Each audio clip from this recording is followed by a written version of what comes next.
welcome to that spiritual, actual, factual answers to questions you're asking. You find them inside you, recite, you're reciting the records. Akashic, we laughing, we drafting the passion to vary. It's time for that comedy, dramedy, all of the fanciest, catchiest acronyms. Listeners, listen, we traveling. Conscious is always unraveling. The reading you're having is mapping you back to your natural habitat. Abracadabra, it's magicless, passing it. To top it off, the host, all the classiest. Now, what were you asking for? All of the answers? What? All the answers.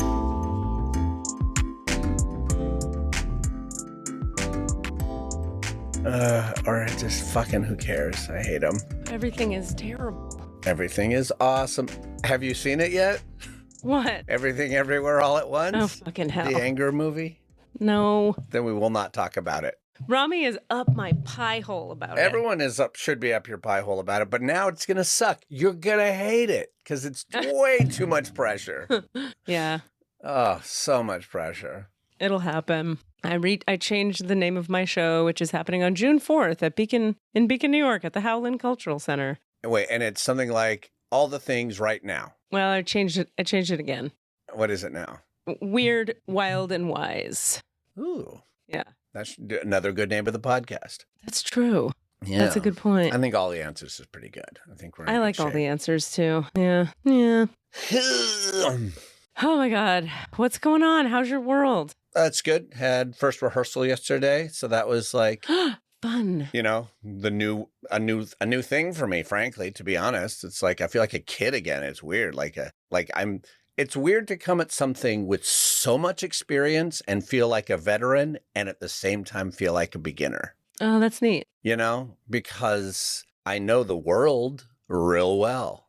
Mm-hmm. I have not done this job in forever. Mm-hmm. And possibly never with like paid professional adults. Possibly never. I'm trying to think.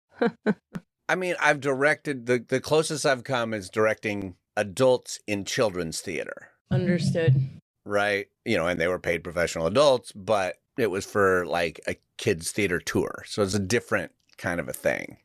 Totally get it. Although stylistically kind of similar. So it actually kind of translates. 'Cause it's a comedy? Yeah, and it's a comedy with lots of quick costume changes and like, you know, it's practical comedy. You know, it's comedy from that sort of practical point of view. It's like pull off what is here. Yeah.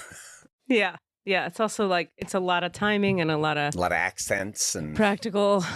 Yeah. Doors slamming and opening and yeah. This has to hit when that hits and it all has to be perfect and nobody can be distracted ever. Yeah. So my mantra is something, you know, I've learned from us is like, as soon as I feel myself trying to prove I don't need to prove that I should be here. Yeah. I don't need to prove that I'll be a good steward of this ship. Yeah. Steward of ship. I don't know if that's mixed metaphors. Yeah. Ship steward. Yeah. Yeah. It's a thing. Or captain. Captain of the ship is the other option, but yeah, it feels a little douchey. it does. The captain, or steward feels like I'm here to carry us along together. Yeah. Yeah. I like it. So. Yeah, that's great. So that happened. Good for you. You know, and very quickly the sort of excitement wore off, and it was like, oh shit, I got a lot of work for the next 4 weeks. A lot of shit to do. I know. Just like, and I got to sit here behind this table for the next 4 weeks, you know. Yep. You got to be anal and on top of it and ahead of the team. Yeah. You kind of got to be a little ahead of everybody when you're directing. And got to like hurt some feelings occasionally. Not really, but like. But yes. Like right away I was giving accent notes, just like, I can't understand you.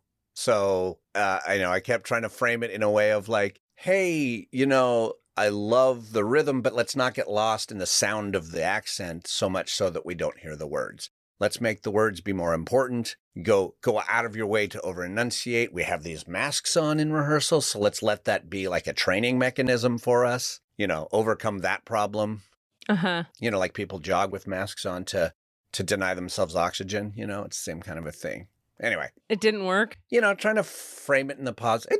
It did. Oh, good. I thought you were going to say, and they didn't get it, so eventually I had to be like, I can't fucking understand you. Start again. Okay. It was a mix. A mix of that. Just a mix. That happens. Yeah. It happens. I mean, it was literally first read, too. So I was already up their ass about, like, you know, accent and language. And I was saying, like, I know it is day one, you guys. We just read through this play for the very first time.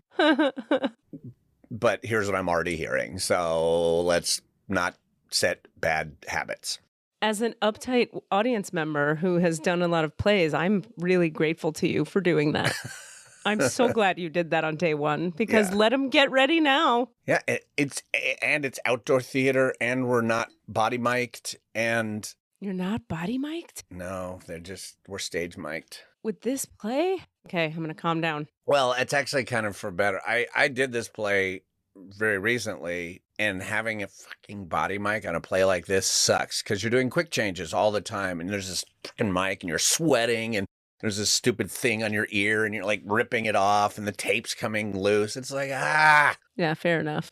So. Fair enough. That's fair. Yeah. I'm just worried about those like upstage moments where you can't hear anyone. Right. I'm just like, we don't get to be like, hello, I'm being subtle now. Nope. I'm going to understate this. Nope. No understating. No. Consonants more than vowels and... Overstating. Overstated. It's a little bit like a panto. Yeah. Anyway, there's your inside baseball conversation. I love it. What's going on with you, Katie? Katie Rubin, talk to me. My gosh. What isn't going on with me? Okay. I'm going to bring something up that you're going to bat aside. Maybe. Possibly. Maybe not. So we often talk about Katie's dating travails on this cast, but now you're like, I don't think I want to talk about this one. Well. So that's why I'm bringing it up so that you can shut it down. I love it. No, you know what it is? I thought about it since then. I'm okay to talk about it. You're going to notice me being more contained probably than usual. Discreet. Oh. More discretion. You will have more discretion. I don't think put everything out. That word has never been applied to words I've said ever in life. That word has never been applied to Katie Rubin. Discreet. Not an adjective I'd use. I want to say all the words. So go ahead. Let's do it like this. Will you ask me questions and I'll answer them? So Katie, I know that you went on maybe a few dates with a new person because you sent me a picture of you going on a date, which to me said, I'm going on another date with this person rather than, yeah. So tell me about the first date. Oh, okay. That's a good way to go. First date. Well, before that, we met on one of the apps, which I was like, fuck the apps. And then numbers game. Yeah, a numbers game. Then I was like, okay, we can't fuck the apps. We have to fuck terrible people, but not literally fuck them, just throw them away in the trash. So I was driving to Wilmington, North Carolina, and this dude seemed interesting, and I said hi, and then he was interesting. And I was like, uh-oh, you're interesting. But I was so mad at the apps at that point that, like, he asked if we could text, and I liked him enough, so we started texting, and I immediately deleted the app because I was so fucking done with the app. And I was like, if this guy's the worst, fine. I don't care, but I'm not doing this app anymore. So he was funny and charming and a musician. He's a drummer. Hot. And nice and weird. Like, he's like us. He's a weirdo. Yeah. He's an artsy weirdo. So I was like, all right, this is fun. He said some weird shit that I was like, I don't know. Maybe he's a weirdo, but maybe he's a weirdo. I don't know. So it was like we were hitting it off. And then I was like, so by the way, I'm driving to North Carolina and maybe moving there. Bye. And he was like, what? No, you're not. You're not. Wait, this happened on this first connection happened a month ago. Yes. Whilst I was driving to North Carolina. Whilst. It's new. It's a new pronunciation. Okay. That I just invented. I think it's right. I like whilst. Anyhoozle, so Look, you know I'm a fan anytime you throw that H in that W. Like, if you really hit that H, I'm in. Like in the word we. There's no H in there. There's totally an H in there. There is now? We've had this debate. I believe it. Okay. So driving down, had my whole experience. Somewhere in the middle of my trip down there, we stopped talking, he and I, because I think he like said something annoying and I was like, fuck this guy. And then I was like in another state and he was like, fuck this bitch. And we just like, were like, I don't have time to do this right now. But then on the drive back, I had started to realize, oh, I'm not leaving. I'm not moving. So I was like, well, let's see what that funny drummer guy is all about. So I messaged him again. Hey, did I lose you at that last message? And he was like, nah, girl, let's get a drink. And I was like, all right, cool. So it was like it had calmed itself and was a bit more chill. because it had been very like, oh my God, you're cool. Oh my God, da da da da da da. And then after time, it was like, yeah, sure, drinks. All right. So we met at a taco place, like famous taco place across the river. It's called Hudson Taco. And just had a really good time. Like he drove, I give him so much credit. He drove 40 minutes to meet, tacos. The things guys will do for poon, right? Yeah. Yeah. Yes. Yes. Correct. Yes. Yes. In End theory, of story. yes. Yeah.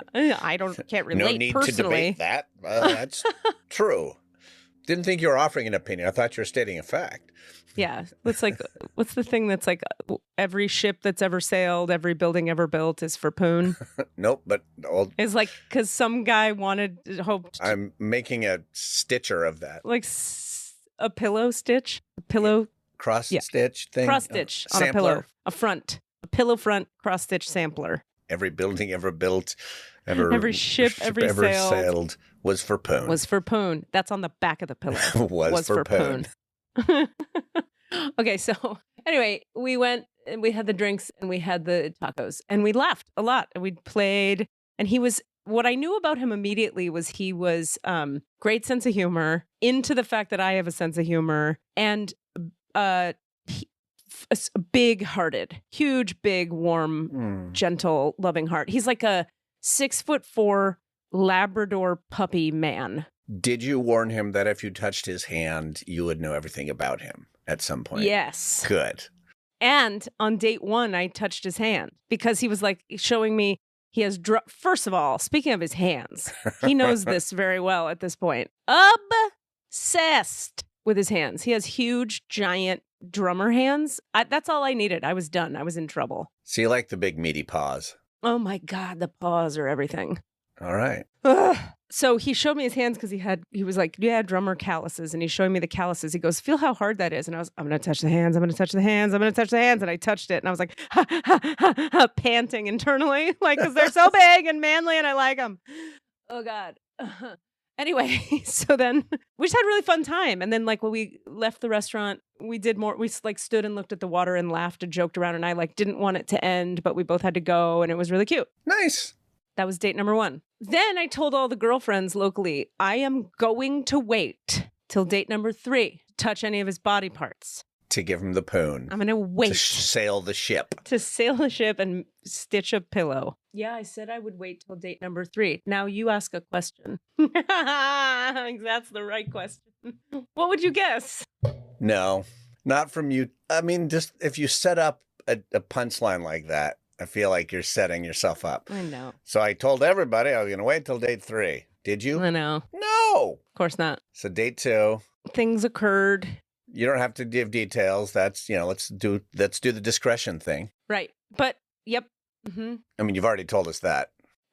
So, I mean, I don't know. Anyway, and then date 3 was, what did we do at the beginning of date 3? Date 2, date 3. I can't, well, it's hard to keep track. There was recently a dinner. So I was like, listen, we can't only hang out in my bedroom. We have to like talk to each other and know who each other is. So we had this really fancy dinner the other night. Beautiful restaurant on the waterfall. Pretty, pretty, pretty. Great talk. Good times. We even had a little conflict arise that was very small, where I was just proud of myself because in the moment I was like, ooh, that doesn't work. Nope. And like we had like a talk and then we both handled it well. Nice. He was great about it. We've had to do a few boundary things and he's been great about it. I keep describing him to him as he's like a meteorite of a person. He's a huge energy, huge. He's a giant. He's very tall and his energy is big. So when I'm trying to sleep at night, if he's there, I said, I'm trying to sleep next to the sun. The sun is in my bed, shining and hot, and I'm trying to sleep. Yeah, it's a lot of it. It's like his body does this all the time. I've been in a bed with someone like that where I was like, what is happening? How are you so radiant of heat? Heat, physical heat, but not even heat. I just mean energy. Like he's on. He's not hot physically. He's just on. Yeah. Like my body's like at night it goes wah wah wah and there's nothing happening. Yeah. When I'm in bed, there's nothing coming off of me. Interesting. When he's in bed, he's just like, nyang, nyang, nyang, nyang. He's like a live wire. It's a lot. And Are you getting like information when you're sleeping next to him? Okay, in the sense that everyone gets well, okay. I'm just more aware of But you actually can contextualize it and hear it and see what words are being said or whatever. Other people, we just get like vague, like, oh, I'm getting a vibe. Think of it this way. With him, it's like, imagine that there was a car engine that was on. The car, you turn the car on and the engine goes grrrr. It's called idling. It's idling. It's sleeping next to you in your bed, idling, the engine. That's him sleeping. Right. His engine doesn't turn off. No. So I've had to be like, listen. And then because his engine doesn't turn off, neither do certain parts of his body. And then those parts want to touch my parts. And then I'm like, you have to keep your parts over there. I am sleeping. Because I need to sleep. Oh my God. But that's kind of sweet, right? So sweet. And he's very cute about it. And here's the end of the story. We're going away this weekend. Damn, girl. I know. He has a beach house. His family has a beach house. Nice. I know. That's awesome. And we're going to it. Well, I mean, to be frank. And. Go ahead. Yeah. I was just. Well, the end. The end of it is this. Because I've been like, listen, I do energy work. I need to sleep to have energy to do energy work. You can't fuck around with my sleep. Like, please, you can't. He's like, I have already thought about this for our trip. There is an extra room with an extra bed. If I'm annoying, you are free to go to that extra room. I will have no hard feelings. Or if I'm too turned on because you're so fucking hot, I will go to the other room, which he tells me I'm hot all the time, which I am old and need to hear it. Oh, look. There's no shame Who in that. doesn't? Who doesn't? Right? It's so good. Oh, that's the best. So there you have it. I'm having a great time. I'm dating a Labrador puppy man he calls himself a bear with furniture. Yeah. That is wonderful. That thing about the thing about not needing to be, but feeling good to be told you're hot or sexy or any of those things. It's not about, I don't think it's about like, oh, because now I'm fitting into some societal concept. It's, I am attracted to you. You turn me on. Yeah. So it's the whole thing. It's, you could look any way you look, but it's like, you are hot to me. Yep. Denise gives me that a lot, and it is intense and powerful. I know. Yeah. Even when I'm at and it's funny because I'll be like, God, I feel like I hate this part. I don't like this part. And she'll be like, God, you're so hot to me. And I'm like, thank you. I love you for that. That is great. Yeah. That's actually separate from what I'm talking about. Yeah. Yeah. He'll say, I need to stop saying stuff, don't I? I have to stop telling you how I feel about everything. And I was like, I keep being like, never stop telling me that, ever. Never, ever stop. Never, don't, Aww. never. So, that sounds lovely. I want it to keep going. Yeah. Yeah. Well, that's good. It's intense. It's intense. The last thing I'll say, and we'll let our guest in. I was talking to my friend, and she was like, yeah, the shit. Because I was saying, like, holy God, it's like a meteorite landed in my life. He's full of energy. And I'm like, afraid that I can't keep up, kind of. So it's going to be a lot of like boundary setting and a lot of like, hey, you're the best. And I'm going to stay back. You do that thing. I'll be over here. And just feeling nervous about, is that okay? Here's the thing.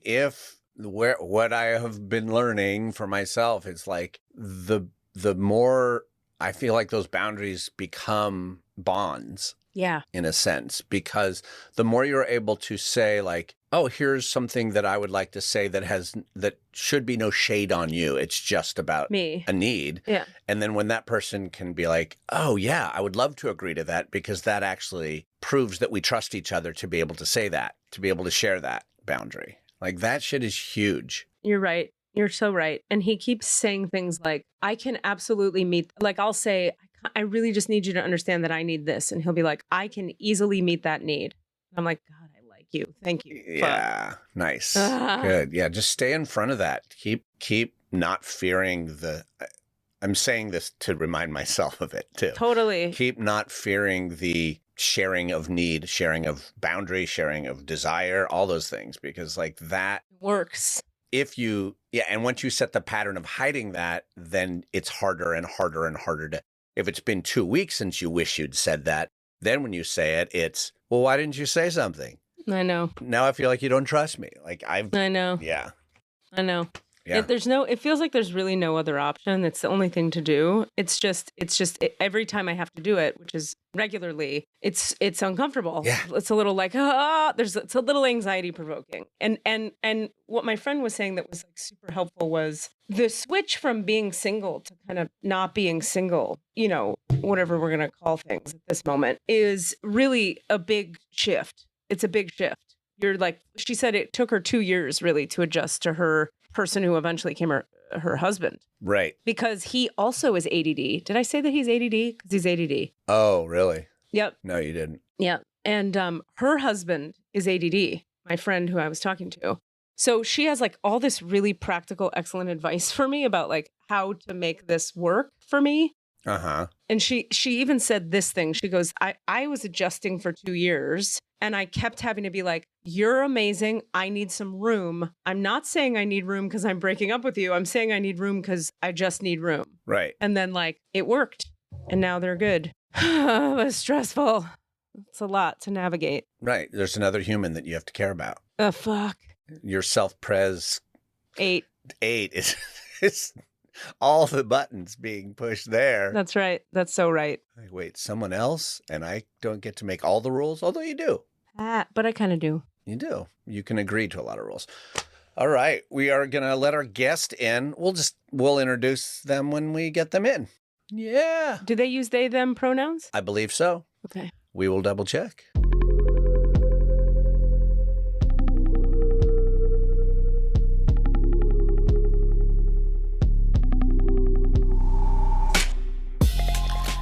My pet bird, Cricket, loved it when I would drink tea. Oh, hey, this is Rami, by the way. I used to have pet birds when I was growing up, and the last bird I had was named Cricket, and after Cricket passed, I decided I was never going to own a bird again. I didn't like the karma. Oh, can you hear that train? I didn't like the karma of keeping a bird in a house. I would say keeping a bird in a cage, but they kind of had free range of the free reign of the house, and they were free range within the house, I guess. Anyway,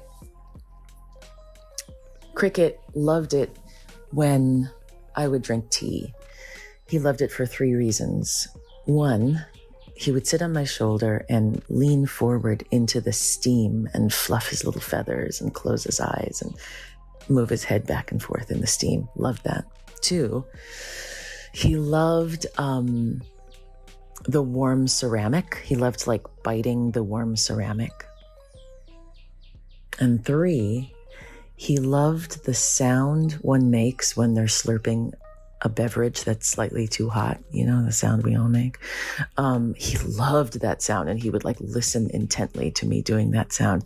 And then he would lengthen his neck and make his own tiny sound, which sounded something like, it's really cute. I miss him. Rami's rules. All right. There's Mel. I don't know if Mel's there. Yes, I see Mel. Hey guys. Hey. How's it going? Hello. It's going great. Mel. I haven't seen your face in a long time. I mean, seen your face, but I haven't seen your face. I know. I was actually just thinking about that. I was like, I miss Cass. I miss him. Oh. Yeah. It's nice to How see do you guys know each other? Just from back in the bay, back in the day, back in the bay. Is that a song? Rami from like, because I did Bright Ideas with Rami, and that's how we became friends. And then Yeah. they introduced me to Cass, of course. And so then Cass and I became friends. Yeah. And Mel, you were like a sort of a comedy force around the bay for a while, doing stuff. That feels like eons ago, but we if that comes up, we can talk about it more. But Right. It's like a lifetime. It's a whole other. It feels so different because I was at the time doing Killing My Lobster and, Shotgun Players and kind of gigging around and doing like readings at theater works and stuff like that. So I was like, I had my hands everywhere. And, but I wasn't doing stand-up. I was just doing sketch. And then when I moved to LA, I started doing stand-up. But I miss the Bay Area scene, to be honest with you. Yeah. It's like so different from LA. I live in LA now. Oh, yeah. Oh, I didn't realize that somehow. Katie, you're a comedian too, right? Yes, indeedy. Stand up or All the things. But yeah. all the things? Yeah. Yeah. Stand up. And I teach a lot of stand up writing through all kinds of places. And improv. I just got connected with the improv people here. Cass and I have a trio with our friend Sam, comedy acting, all the things. You know how it is. It's the Bicoastal Trio. Really? That's fun. Not really. No. That would be a name for it. That's a terrible name for a comedy thing. The Bicoastal Trio. Trio. I love our name so much. One day we'll convince our third member to let us have the name that we have. So our name, Mel, just so you know, is our names, which is Brown, Rubin, and Shaw. But the full name, the desired full name of the troupe, Katie, is the law offices of Brown, Rubin, and Shaw, which Cassidy and I, thank you. It got a laugh.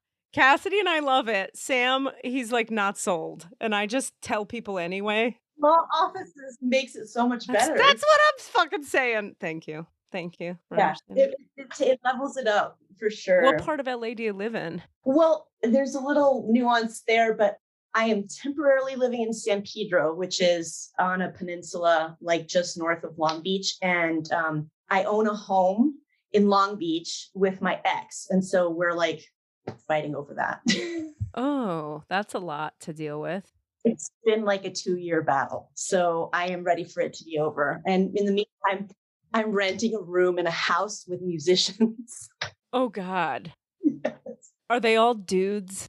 No, it's a family band. It's really cute. It's this couple. What? Yeah, they're the wife is, I want to say, like 50s. The husband is 60s, and the teenager is 19, and she plays bass.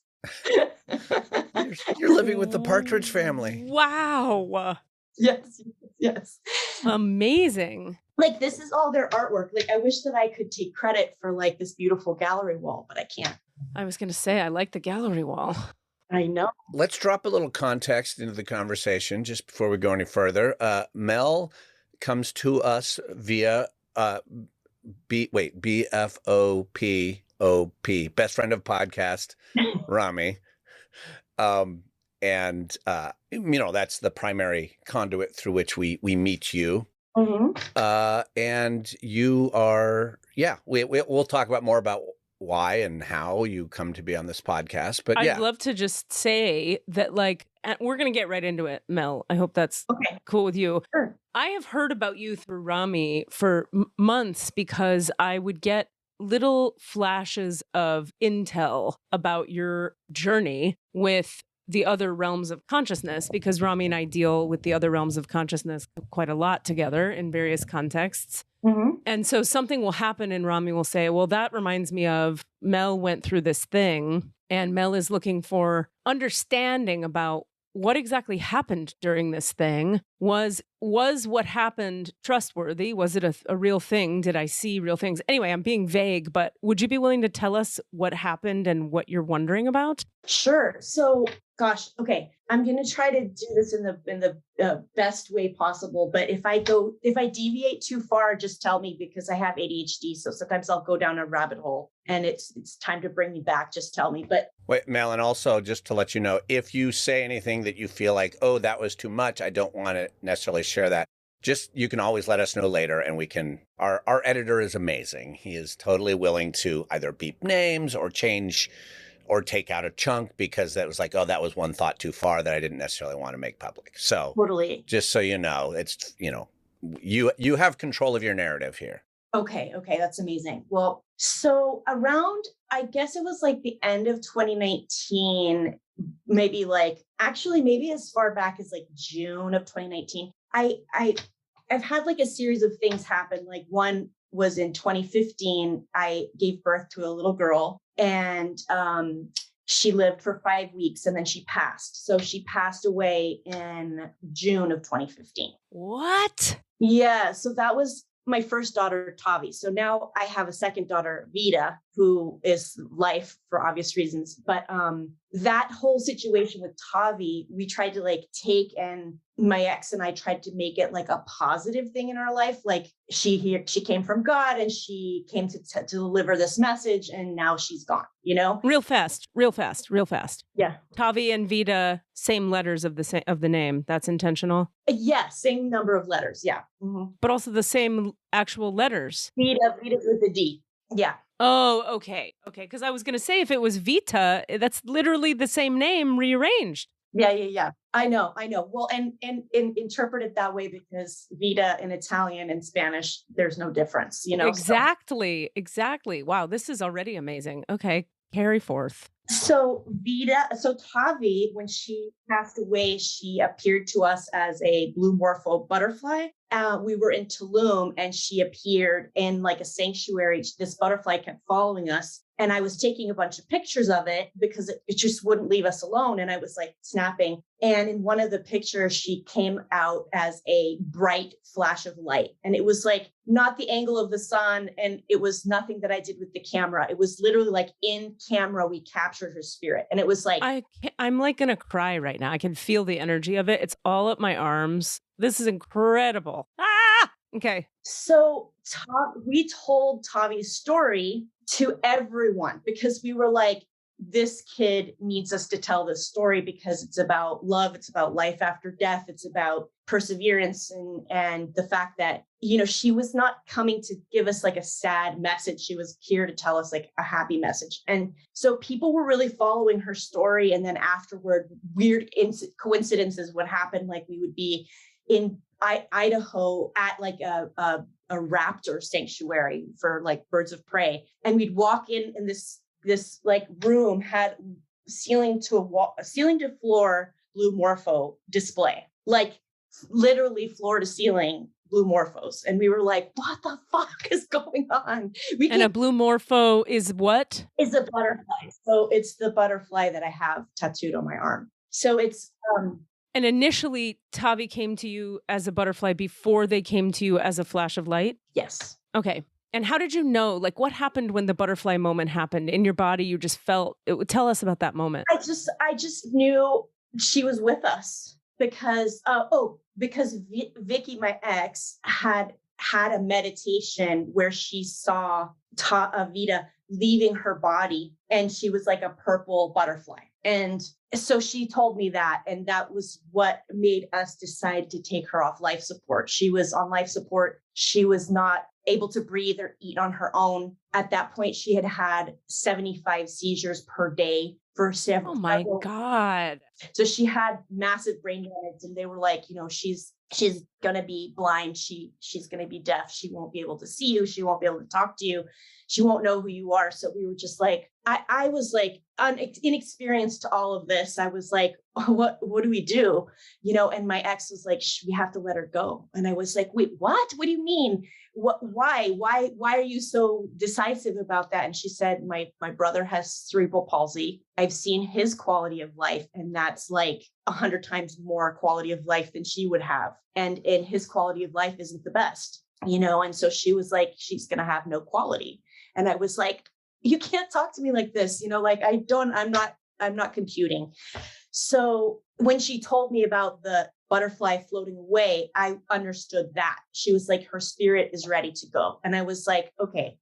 Now that you've said that, I feel like at peace with the fact that she's ready. And it's not like we're just taking her off life support, like prematurely, no pun intended, because she was premature, but, prematurity jokes. Hey, hey, I was too. So I love him.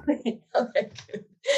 So you knew that the butterfly was her. You saw the flash of light that was her. Then there you are in Idaho at a raptor thing, and there she is in form of sculpture. And then there were sightings, like globally, of like friends being like, I saw this butterfly and she landed on my hand, or we during her funeral, we had everyone wear pink and purple because those were the colors in the butterfly that flew away. And people wore pink and purple to the memorial. And then as we were all exiting the memorial service, there was this beautiful sunset. In LA, you get these crazy sunsets because of the smog. And it was beautifully pink and purple. I mean, I've never seen a sky like that in my life. And people were, after the memorial, we talked about the colors and stuff. So people were taking pictures of it and were sending them to us. And then like people were like in Hawaii seeing beautiful pink and purple sunsets and rainbows and sending them to us. And we were like, this is crazy. So I know that's kind of a lot, but like at the time I was feeling very much spiritual, very much like I feel connected to source. I feel connected to higher power. I believe in God. And then somewhere along the way, I started to decline severely. And I was like, I found out that I had Lynch syndrome, which is this syndrome where you are genetically predisposed to certain cancers. And so one of the things they recommend is full hysterectomy and salpingo-oophorectomy, which is taking out the fallopian tubes, the ovaries, the uterus, the cervix, everything, take it out. And so in May of 2019, I had that surgery done. Ugh. And my ex thinks that's what caused the bipolar to trigger, but because there was such a hormonal shift. But I don't know what happened. Essentially, we started fighting in like June, like literally right after the surgery. Mm-hmm. I was like really mad at her about certain things that happened. And then I was like also like buying us a camping trailer. And then I bought the trailer and realized we didn't have enough power to tow the trailer. So I had to buy a new car to tow the trailer. So there was like all this spending that was happening. And then I bought us plane tickets to Paris, which to me was like a save the marriage type of move. Like I wanted romance and I was like, I love Paris, like, let's go. But then we brought our daughter, which was insane. She was only 2 at the time. So we go to Paris and it's not sexual at all. It's just like being moms and being tourists. And along the way, I had written a screenplay about losing Vita. Sorry, I'm getting their names mixed up now.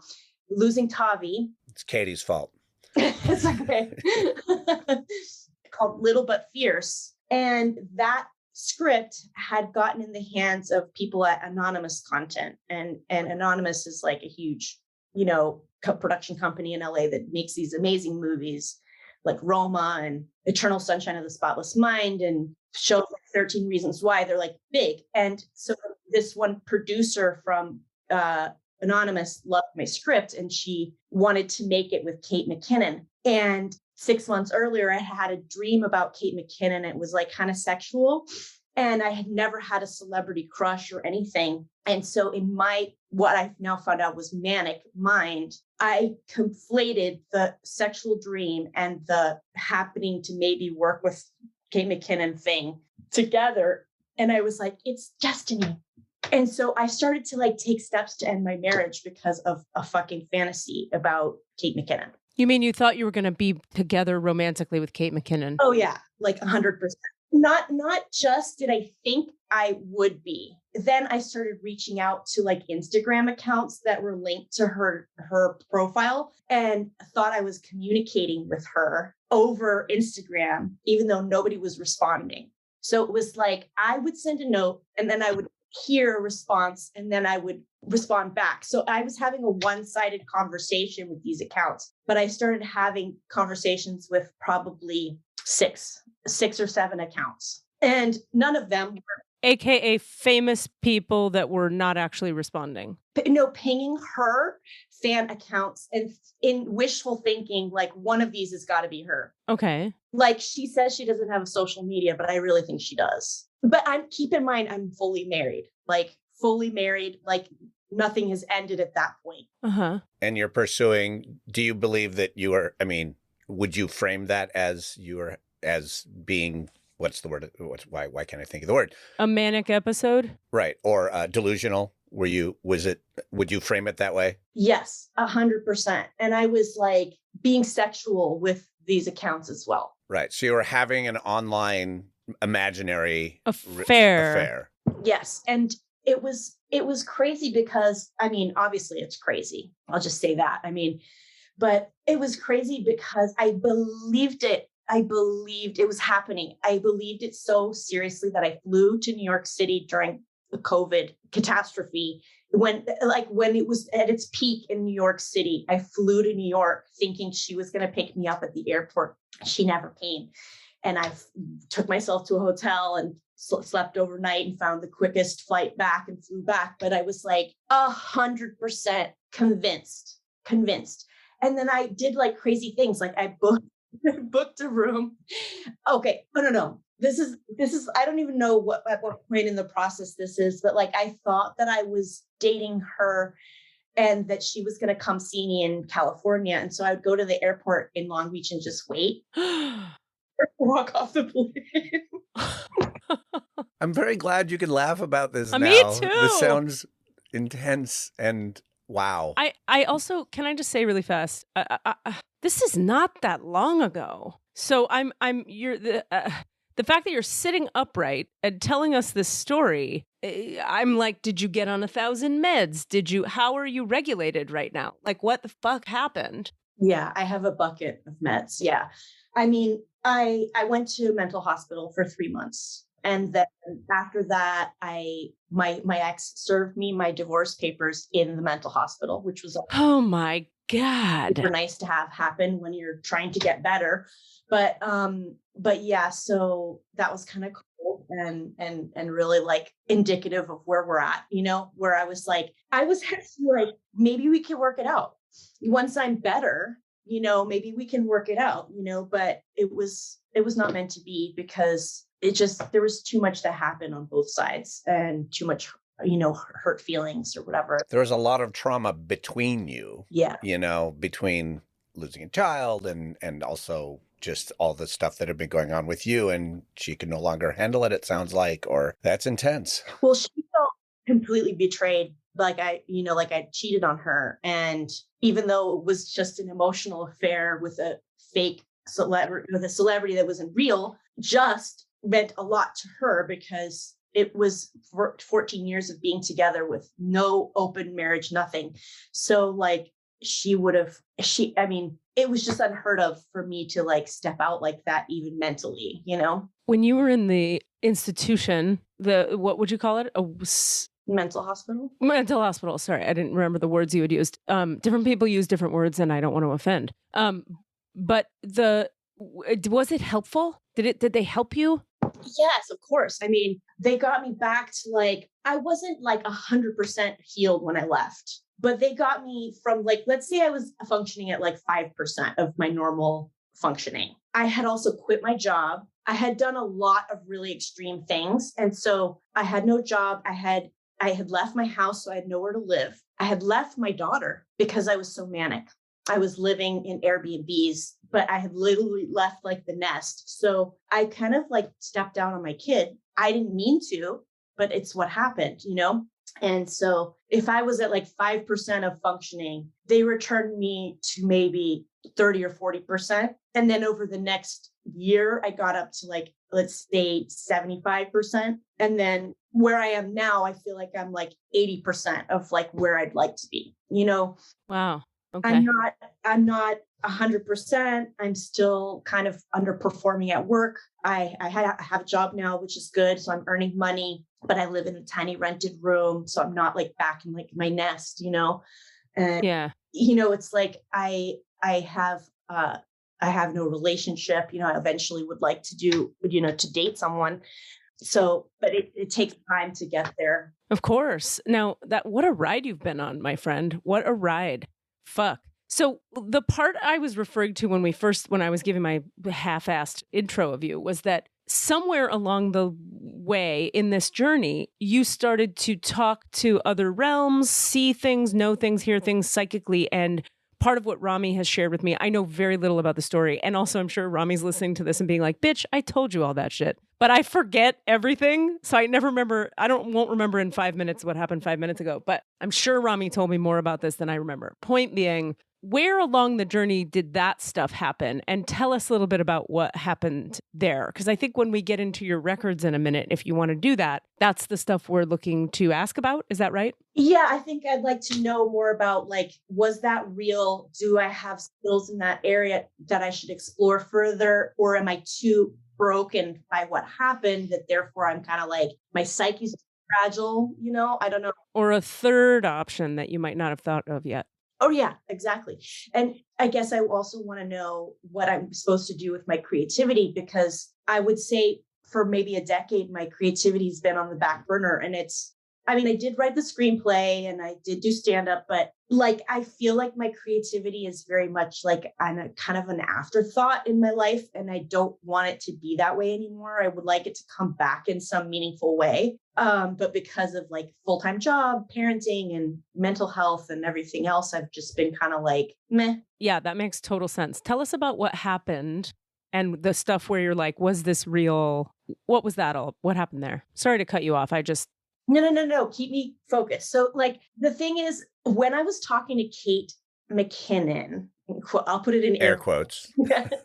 Kate McKinnon, I was becoming familiar with her dad in spirit. So her dad would come and talk to me. And the way that I was communicating was through letting him come in, take over my body, and we would have like a back and forth conversation. So he would have different gestures than me, different expressions than me, different little quirks like OCD, very anal and organized. And so like I would be for hours just by myself, in my Airbnb, like nothing to do, no job, COVID, recently separated, lonely. And he would be like, let's fold your socks. And he would like help me fold my socks and stuff. And like, he would be like, okay, now let's talk about Katie. And then he would like want to talk about, his daughter. And then he would like, I feel like I was getting insight into like their relationship, but I don't know how much of that was like up here, my brain creating stories because I'm creative, so it could easily just be like a storytelling thing. And then there was another character who came in whose name was the professor. So her dad was the architect and this one was the professor. So the professor came. And by the way, for those who are wondering if maybe I'm like, schizophrenic or have multiple personality disorder or something, I told all my shrinks and therapists that I had these archetypes. It wasn't just like a name. It wasn't like Mike. It was the architect and it was the professor. So the professor was Puerto Rican from the Bronx, and he was HIV positive, but he was a cisgender male, and he had received the HIV through intravenous drug use. And he would tell me stuff about like, being a straight man with HIV and how there's a stigma and how as a Black man, or a man of color, that he felt very, that his message was very important to share. And that he also felt like it was, important to educate people about race.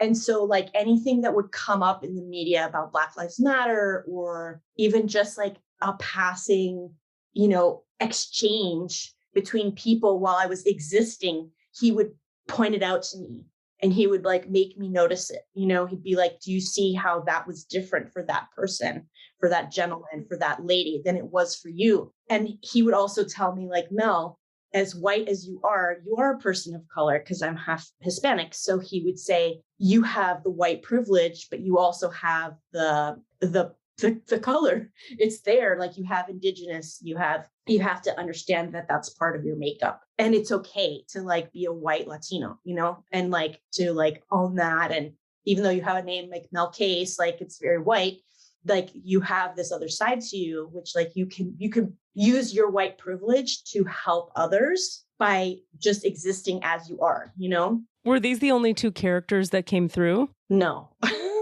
Who else came through?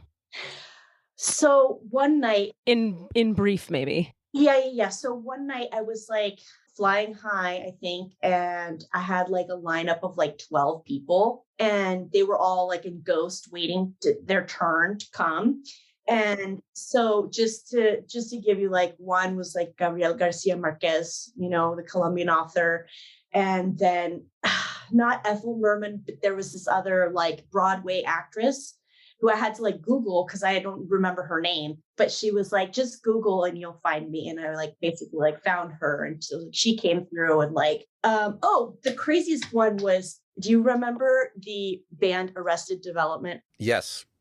So they had an elder member named Baba Oye. Right. Didn't know of him. He stepped in he was like, I'm here. And he was like, Google me. I was like, there's no 90 or 80-year-old guy in Arrested Development. He's like, yes, there is.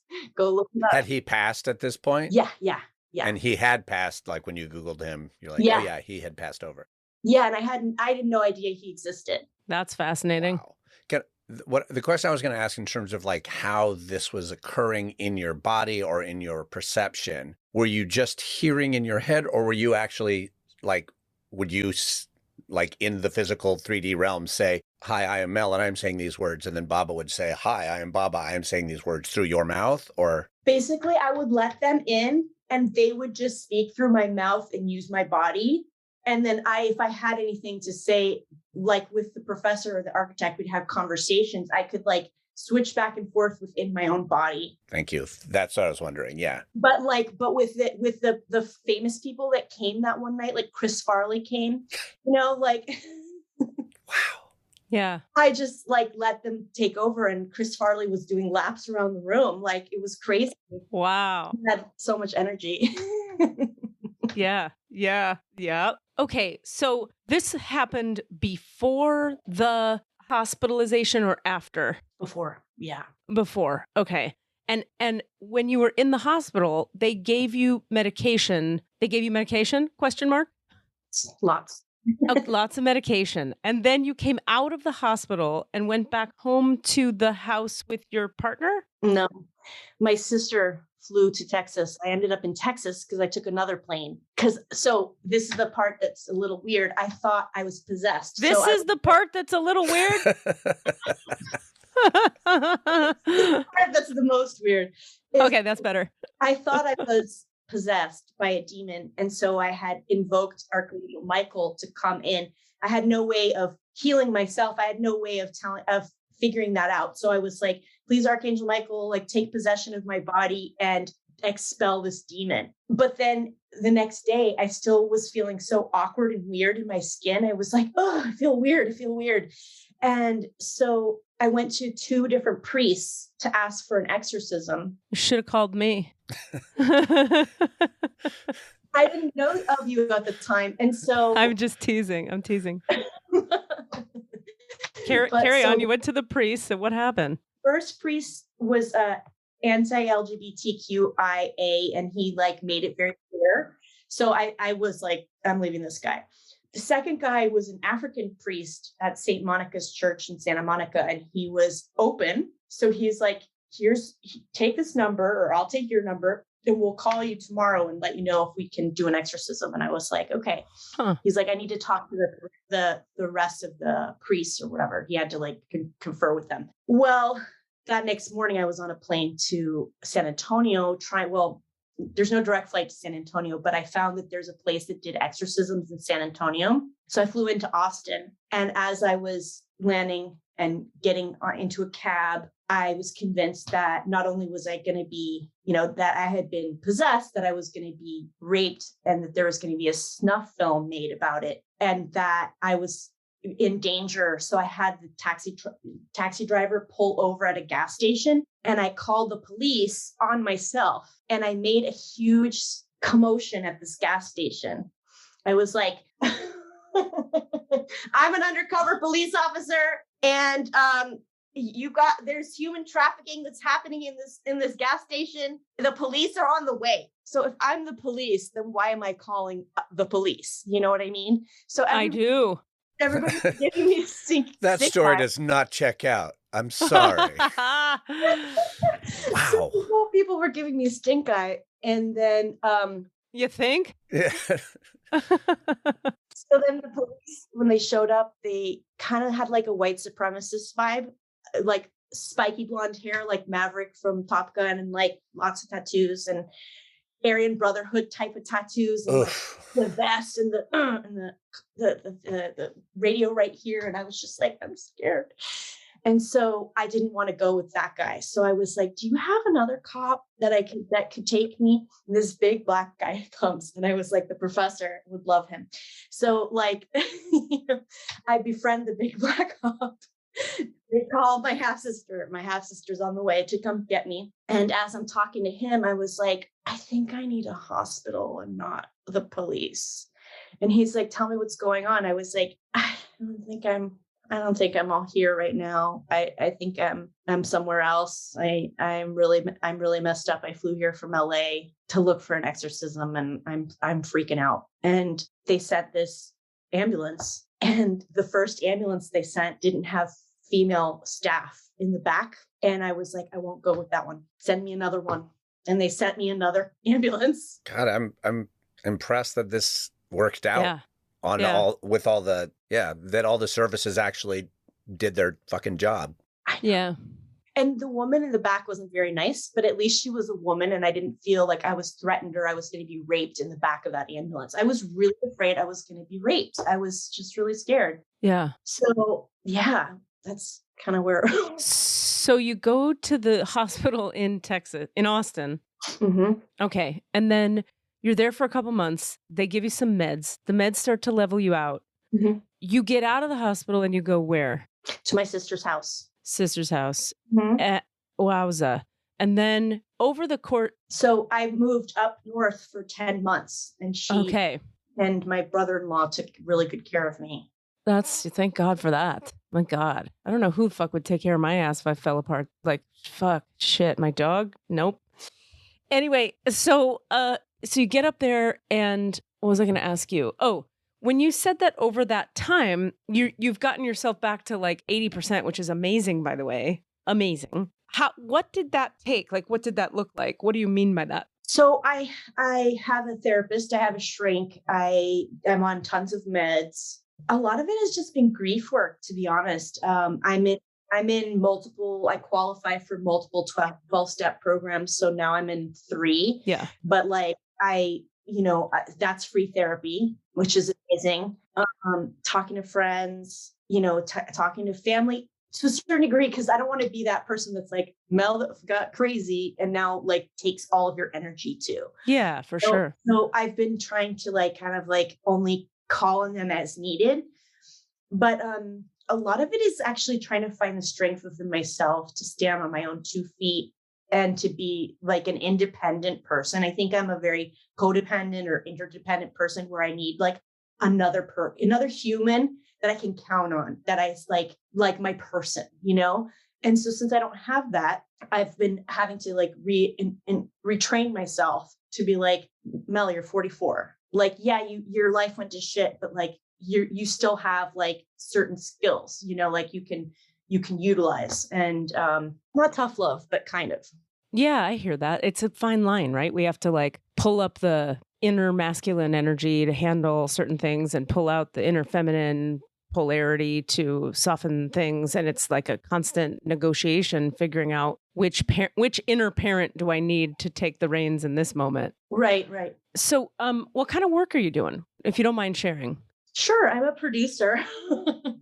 So I work in an ad agency. I've been in production in ad agencies since I think I started in 2012. So like almost 10 years. And I mean, I'm like a weird producer who like has all this background in like everything. And like I can do social, I can do digital, I can do TV, but I'm also like not given big projects yet, because like for broadcast TV, it's like $1 million budgets. So they don't necessarily like just hand those to anyone. So because I've just made a shift from social to broadcast, they're like, okay, like giving me a lot of post-production work. So I do a lot of stuff with post and like CG and stuff like that. Wow, Mel. Okay, I have a question that may seem, first of all, I want to shower you with empathy and fucking high fives and hugs. Because I'm like, the ride you've been on, how far you've come, how hard I know it was, because I have had versions of sort of things like this in my own way. I just applaud you and bow down to your resilience and your spirit and your sense of humor. Like, you're incredible. Thank you. It's so hard. It's so hard in this fucking world to have something like that go on.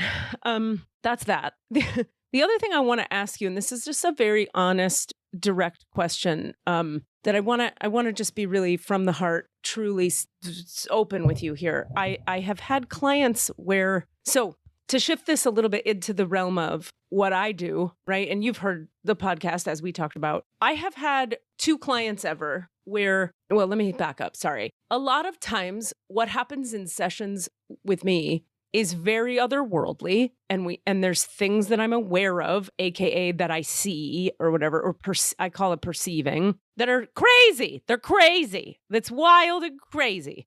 And then when I close the records, it's not here, and I am grounded, and we're back, and it's fine. So there's a kind of wildness that is available through extrasensory perception when you see other realms of consciousness. And then there is this other thing, which is like mental illness, is like real legitimate schizophrenic or dissociative disorders or bipolar or mania or hallucinations, etc. And it's two different worlds. I've had 2 clients where the clients have come from a world of working with a lot of energy healers who validated their otherworldly abilities because they couldn't see that the client was actually not well. And then they show up at my doorstep, frankly, because these other healers are just like, so I can't help you anymore, bye. But they don't tell them the truth. So now they're just clamoring around for like, what other healer can I work with who will understand my language about how Archangel Michael is in my living room right now? And they come to me and I wind up being the one who's like, so, hey, nope. Right. And being like, hey, so I really appreciate you being here.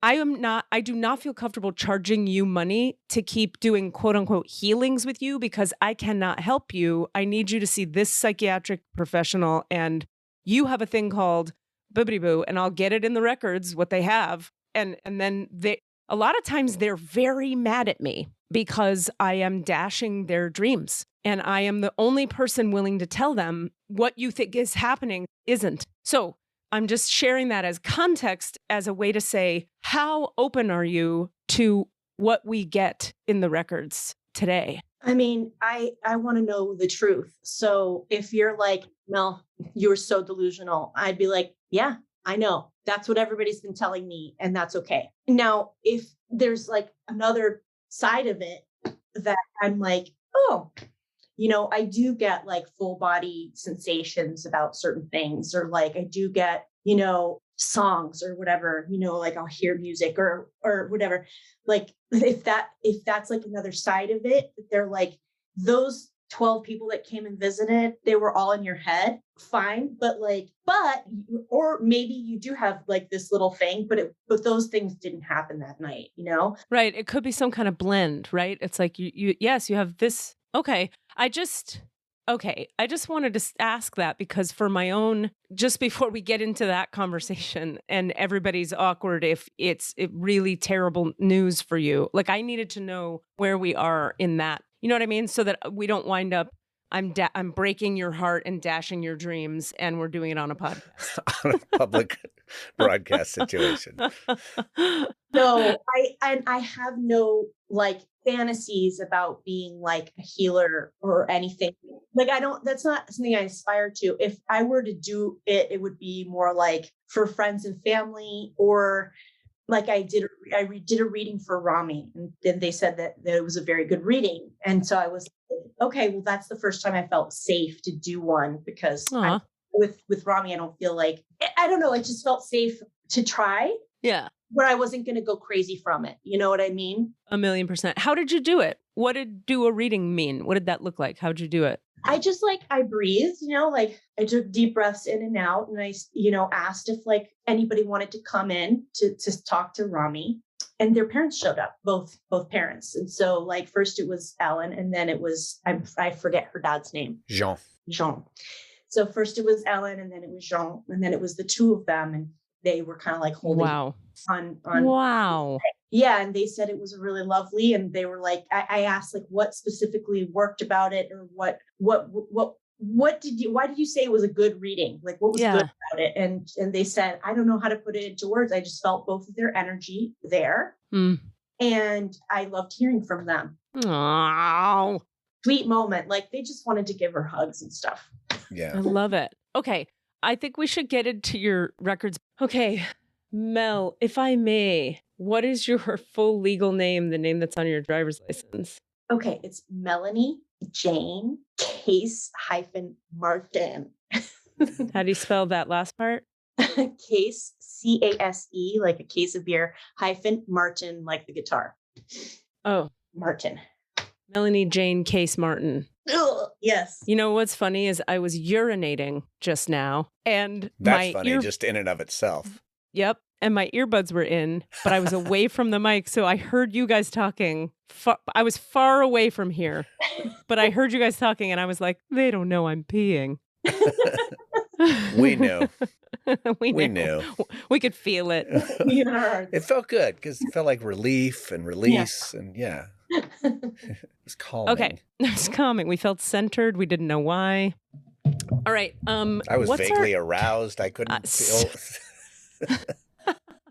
I had a boyfriend once who was like, I wouldn't hate it if you shat on my chest. He went with shat. Yeah. Wow. You and I had a debate about this once. It's fine. Let's move on. Should like shitted versus shat?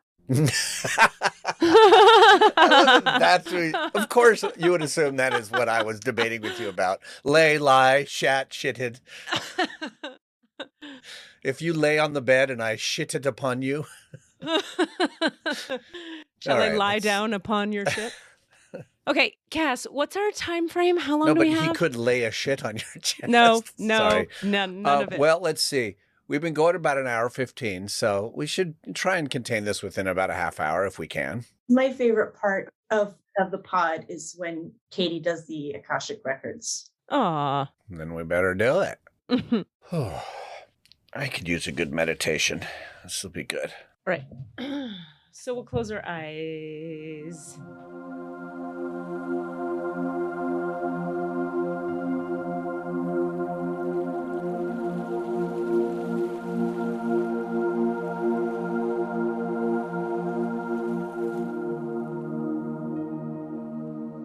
We're going to do a kind of a quickie drop in here. I'm going to just take a few deep breaths into the low belly. Can I lie down? Is that weird? It'd be better if you didn't, actually. All right. Because it helps to have you upright, if that's okay. No. You're driving. Okay, so we'll take a few deep breaths into the low belly and just allow that sort of like from the belly button to the base of the spine area. See it like a balloon filling with air as you inhale. Yeah. And then it just collapses back as you exhale. And we just kind of consciously continue to breathe into that lower half of the body, getting really connected to the emotional center and the seat of the self. We'll feel our feet flat on the ground. And as you breathe into that low belly, just see those little spinning foot chakras spin open at the bottom center of each of your feet, like a little vortex of light opening at the bottom center of each foot, like a tornado, like a hurricane.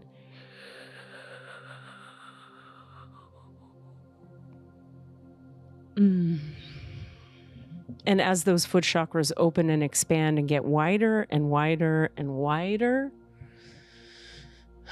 we just watch as the entire surface area of the bottom of each foot becomes an open window, like an open plane of light.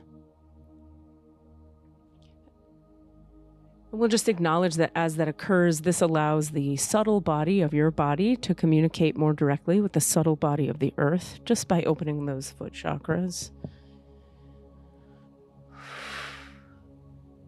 Next, we're going to see 500 tree roots of light extending through the open window of each foot. 500 tree roots of light extend through the open window of your left foot and anchor hundreds of miles down into the earth. And then 500 tree roots of light extend through the open window of your right foot and anchor hundreds of miles down into the earth, so that we have 1,000 tree roots of light just in our mind's eye, anchoring down and in and down and in. And as those roots drop in, just see yourself as a kind of metaphoric tree of light, a torso of you being the trunk, your conscious awareness from the head and up being the branches and the leaves. But we'll see this tree of light being very, very large, very, very big. As those 1,000 tree roots anchor down and in, the tree of light that is the consciousness of you becomes bigger and stronger, and the trunk becomes wider. I mean, so that your conscious awareness is extending both up and down, both directions, through the leaves and the branches, and then down through the roots. We'll watch as a nice wide grounding cord extends from the base of the spine, about 1.5 feet wide. And we'll watch it shoot down to the center of the earth.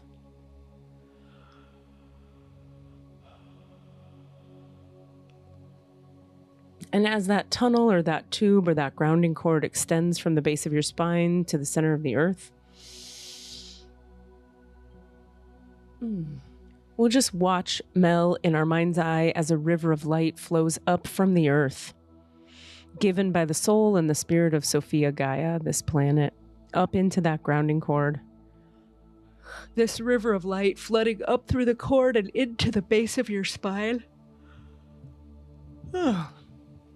Oh my God. That was Siri talking. I don't know if you heard that. Okay. And as that river of light, she's talking in the middle of the meditation. She thought I was talking to her. She was wrong.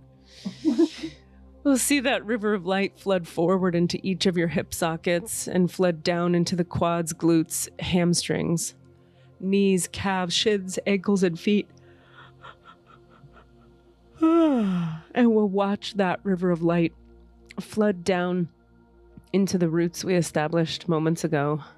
Each root being filled, activated, nourished, and nurtured by this river of light from the earth.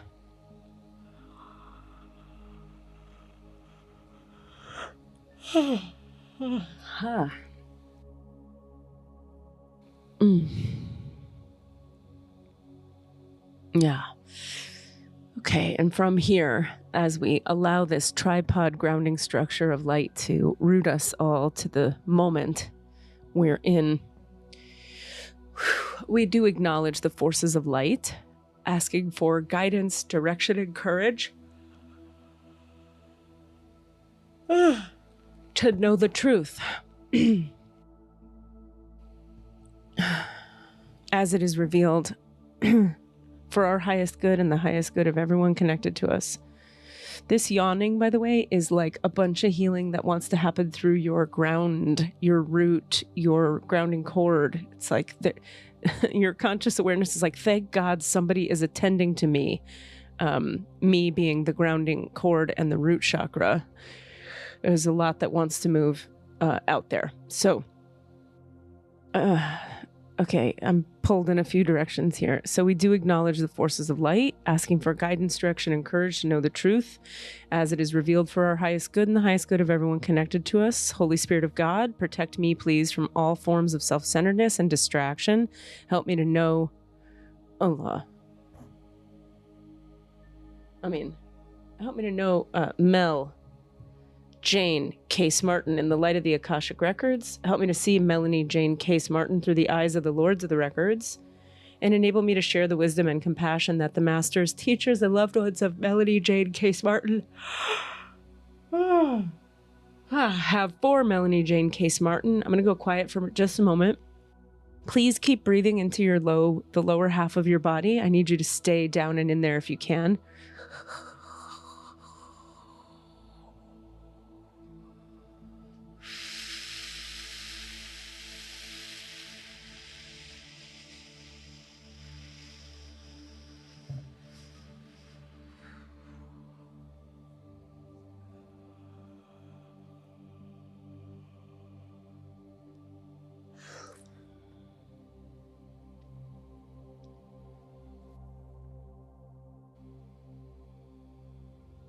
Okay, and as we deepen into the Akashic Records of Melanie Jane Case Martin, I'm asking the record keepers to clear, release, uncreate, and destroy everything and anything in Melanie's field or mine that would stand in the way of her receiving the highest and best frequencies of light for healing, highest and best guidance from the highest realms of consciousness that Mel can now receive.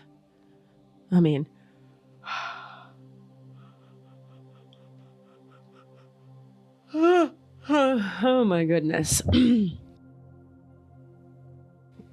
Okay, Mel, if you are okay with it, I'd like to roll with this. First thing here is very, very present, so it's hard for me to focus on anything else.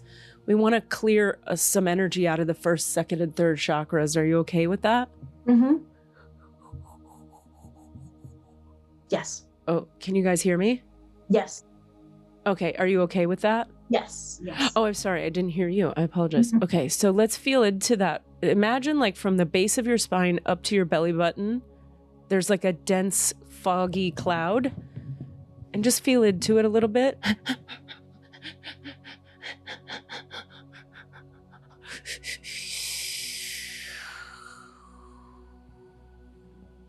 Ooh.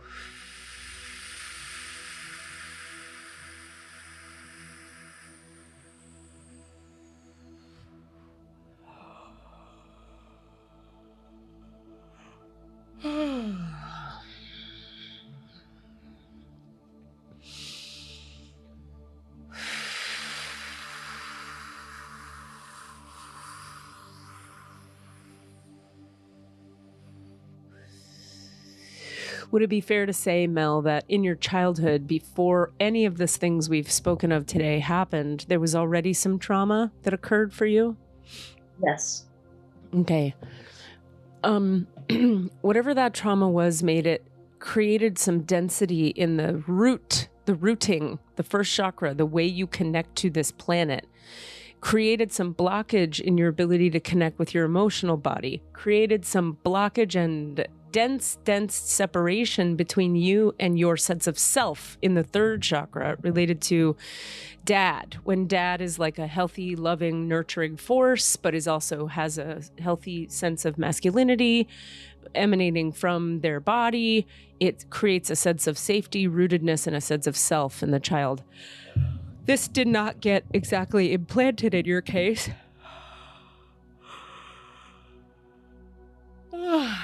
And so chakras 1, 2, and 3 were not properly set up for you to go through something as tragic as losing your child and losing your freaking body organs, your body parts through the surgery.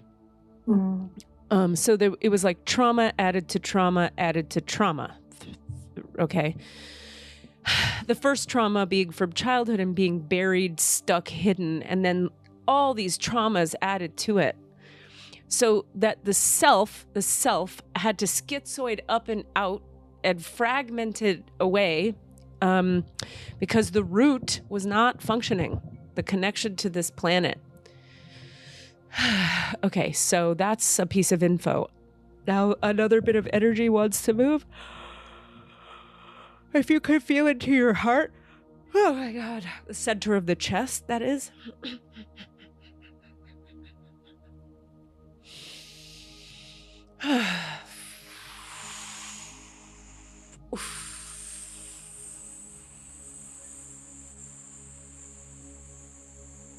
Allah.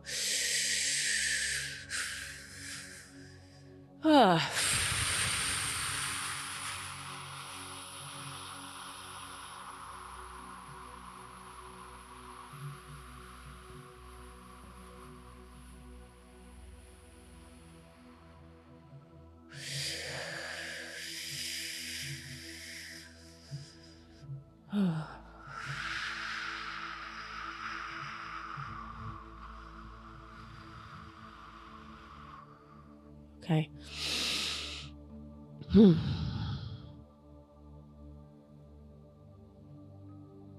Okay. Okay. How are you doing in your body right now, Mel? What are you noticing, if anything? I'm trying to sit up straight, and my posture is usually like this, so I'm like my back is getting sore. But you don't have to sit that straight. That's okay. No, but I want to present well.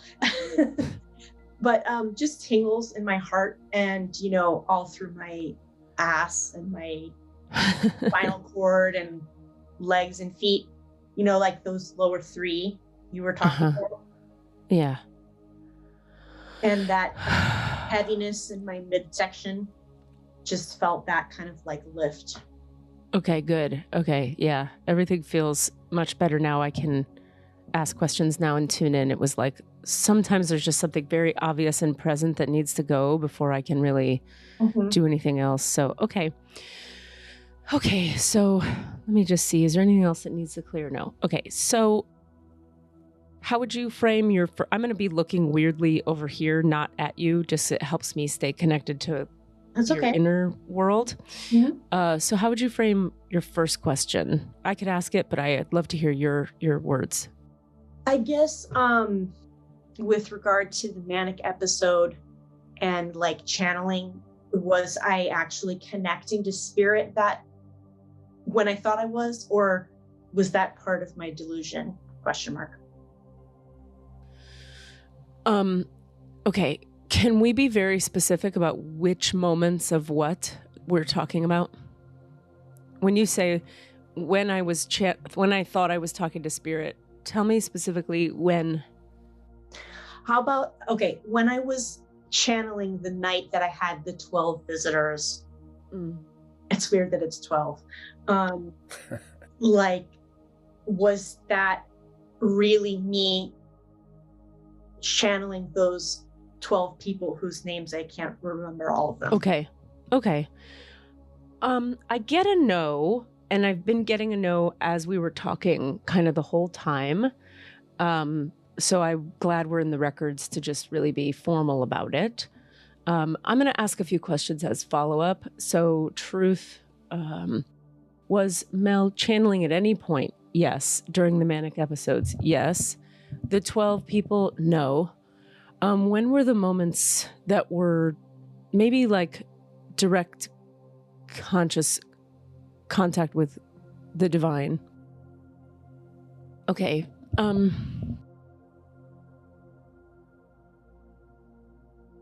Okay, this is very hard to explain.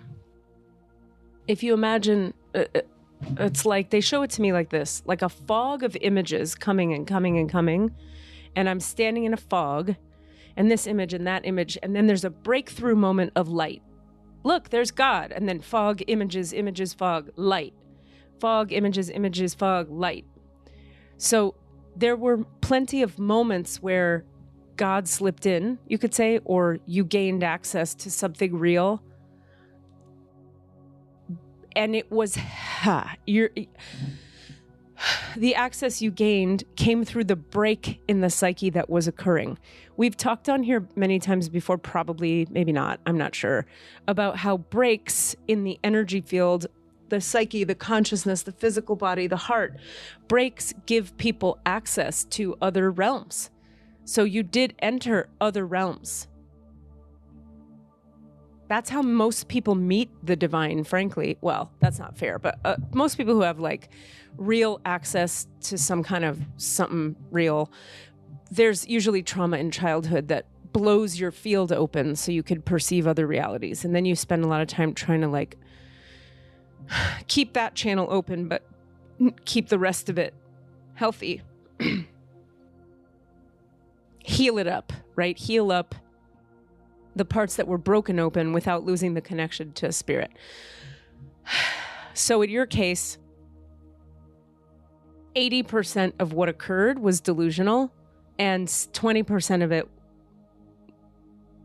was you were seeing real shit that was happening. And interestingly, the parts that were light were very much directly angelic realm, God light. And it was there because like it was helping. The light was really trying to help. Like,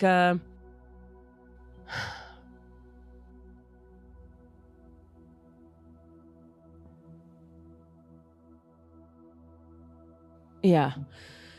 Now there's this real tension in the field right now, and I'm trying to sit with. It's very distracting, so let me pause on the questions for a second. So I'm just going to be with, can we clear that? Yes. Okay. Mel, if you're up for it, could you feel into the back of your neck, the brain stem? Mm-hmm.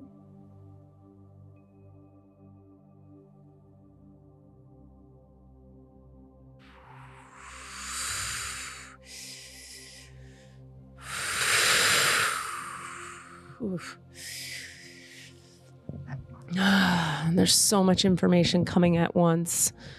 So as we continue, we're pulling a lot of light through the brainstem to bring healing to the cracks in the psyche so that the meds are not required forever.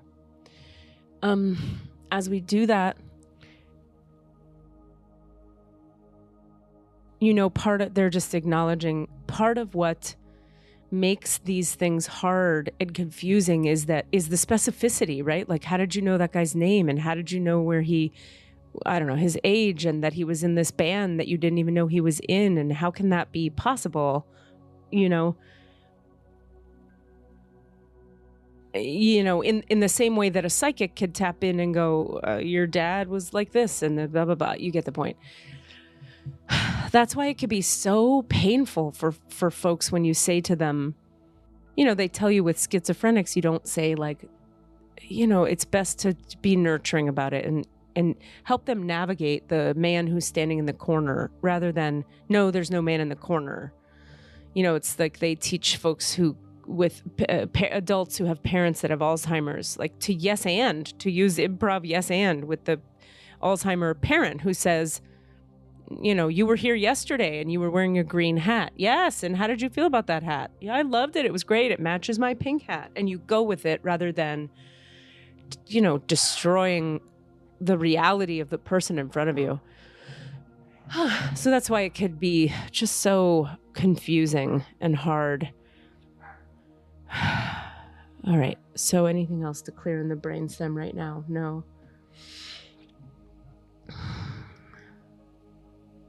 Okay, Mel, how would you frame what you'd like to know after all that?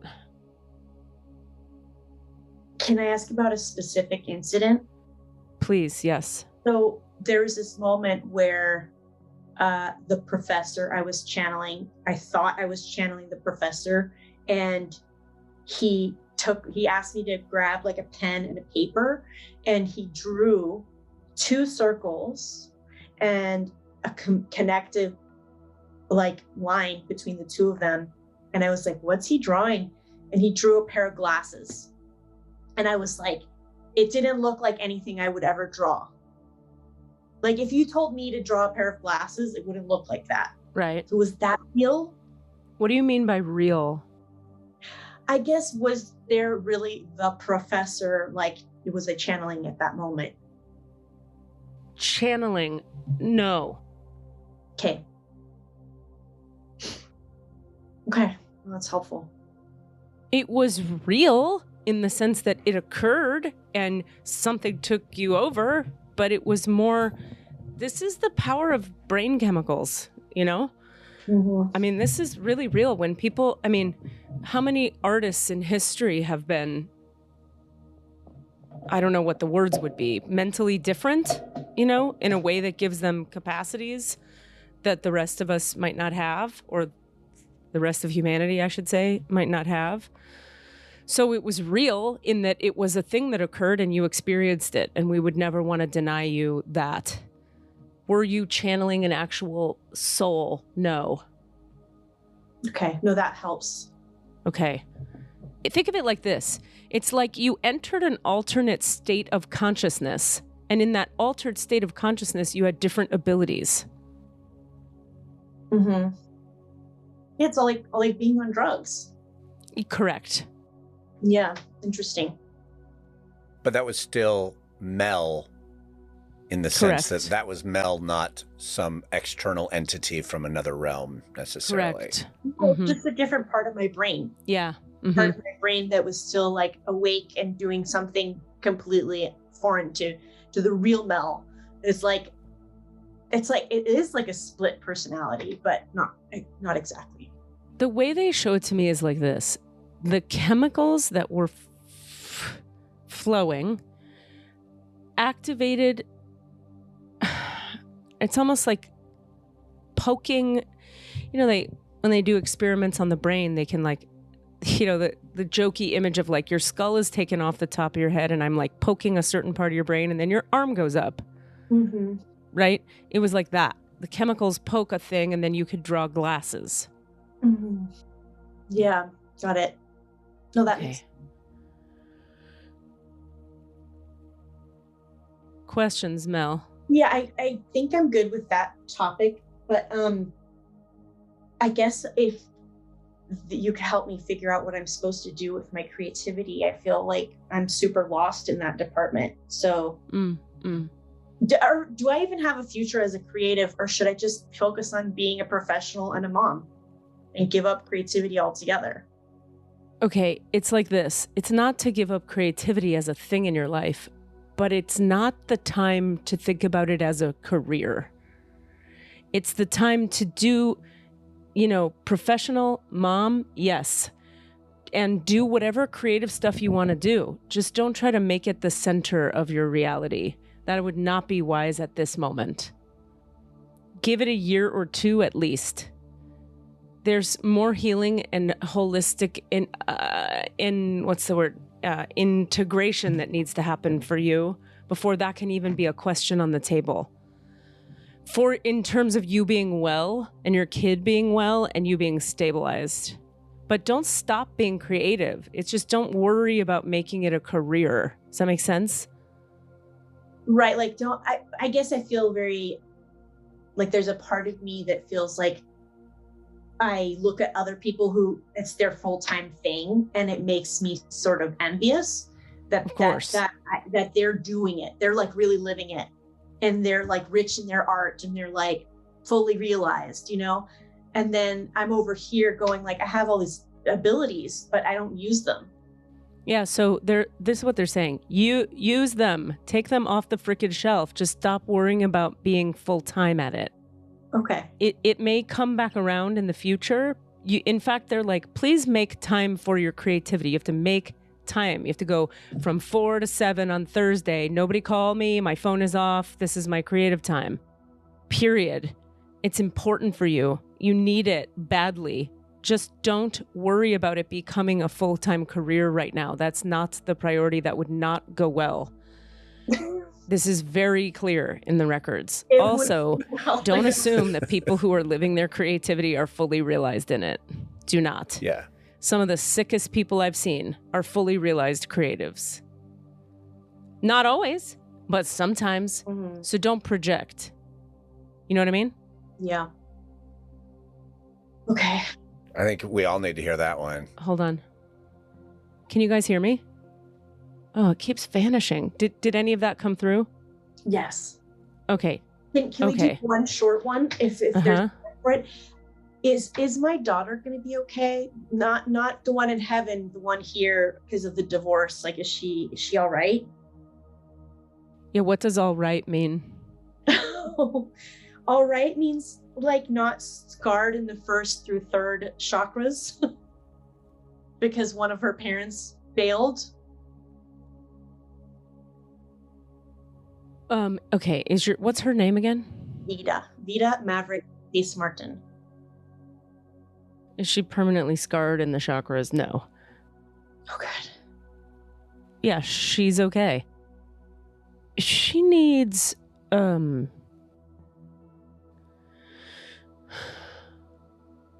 She's kind of watery and emotional. Totally. Right? And she needs to just feel like she can be like watery and emotional. As long as she gets to be moody as fuck and like be like, I'm sad and fuck you guys and I love you and I'm sad and I'm singing my song and I'm free and I'm running. And she could just like water her way through those states of consciousness, then she's okay. It's if you try to put her in a box that's a little more rigid than that, she's going to be pissed. And it helps her every time you give her space to say words about it or feel feelings about what happened. Yeah. She gets a little scared talking about it, I think. But it's also like, if you can be a safe container within which she can feel, that will be good. Make sense? Yes. Okay. Okay. All right. I want to thank the masters, teachers, and loved ones for their love and compassion. The Lords of the Records for their point of view, and the Holy Spirit of Light for all knowledge and healing. I ask that you return all of, please hold, Melanie, Jane, Case Martin's energy to themselves I ask that you return all of Melanie Jane Case Martin's that you return Melanie Jane Case Martin to their complete human wholeness now. The divine portal and the Akashic records of Melanie Jane Case Martin are now closed. Amen. The divine portal and the Akashic records of Melanie Jane Case Martin are now closed. Amen. The divine portal and the Akashic records of Melanie Jane Case Martin are now closed. Amen, amen, amen. Ashhadu an la ilaha illallah, ashhadu anna Muhammad abduhu wa rasulullah. Give me just a moment.